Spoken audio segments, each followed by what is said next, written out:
Hey guys, it's Hawkeye here. Recently, a lot of backpackers have ditched their stoves in order to save time and save weight on the trail. Today, I'm going to talk about the complete opposite of that, and something that I call hot soaking. So stick around and see what it's all about.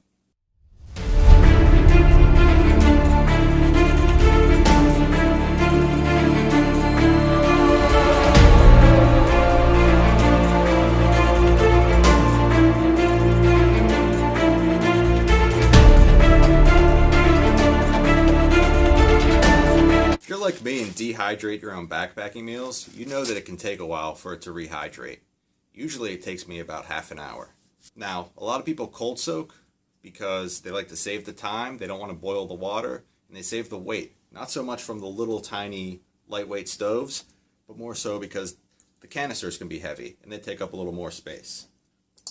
Now, if you've watched any of my other videos, you know that space and weight don't really matter to me. As long as it fits in my pack, I'm going to take it. So what I do is I bring this thermos, and it's heavy, it's about half a pound, but I put the rice in it, boil my water, put the boiling water in it. I fill it up about half an inch above the end of the food, and you can do any type of food. I've used Mountain Houses, I've used my own meals, I've used mashed potatoes, and you seal it up, and you let it sit for a half an hour. And while I let it sit, I'm either putting it back in my pack, and I'm hiking for another half an hour, 2 miles, whatever. It's going to stay hot. This is insulated.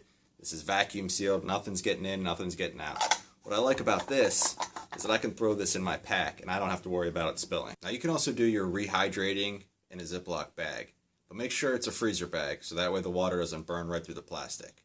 Personally, I don't use the Ziploc bag. I use the thermos because I don't have a lot of confidence in something like this holding my food while I continue to hike, but it's not a bad option if you're staying at camp. If you're concerned about the weight of the thermos, they do sell titanium twist cap cook pots. Vargo Bot's an option, but they are a little bit pricier. Now I gotta give credit to Duchess here. He's one of my backpacking buddies who came up with this idea about 2 years ago when he was experimenting with rehydrating his food. Thanks, Duchess. Now, this is just the method I use. I know there's plenty of people who are going to disagree with this and saying I'm bringing too much stuff and too much weight, and why do I have to eat my food warm? That's fine. Different strokes for different folks. Let me know how you cook and rehydrate your food in the backcountry. I'd love to know. Drop a comment below. Don't forget to subscribe. And as always, you heard it here first.